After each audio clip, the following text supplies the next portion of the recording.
Who is Doc Ellis?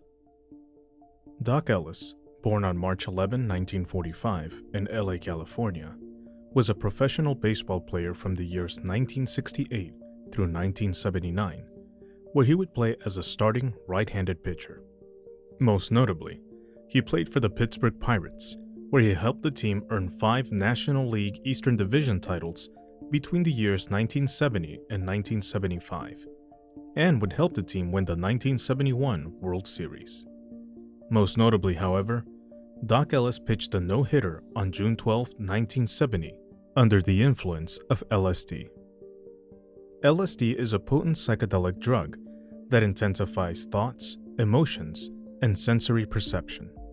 At high doses, LSD will cause visual and auditory hallucinations.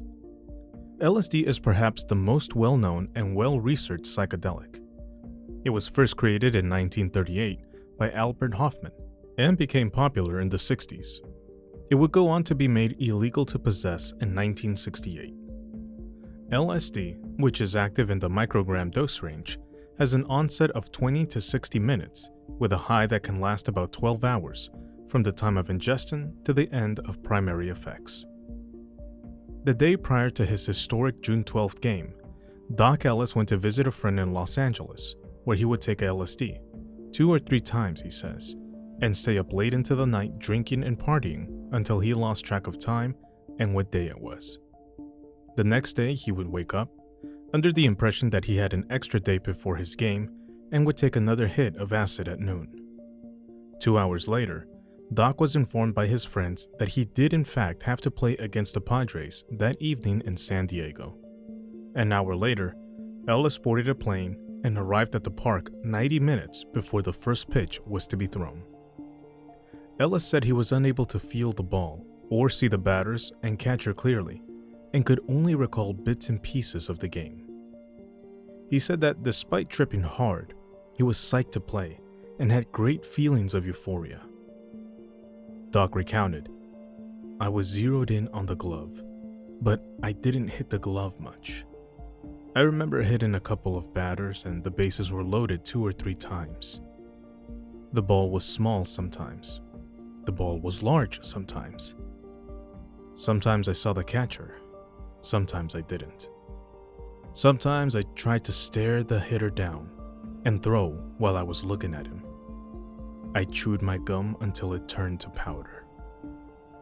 His catcher, Jerry May, would wear reflective tape on his fingers to help Ellis see his signals. He would walk 8 batters, strike out 6, and credits his teammates in the field for aiding him in the historic game, which Ellis greatly needed. "I started having a crazy idea in the 4th inning that Richard Nixon was the home plate umpire, and once I thought I was pitching a baseball to Jimi Hendrix, who to me was holding a guitar and swinging it over the plate. I remember diving out of the way of a ball I thought was a line drive. I jumped, but the ball wasn't hit hard and never reached me," Ellis recalled.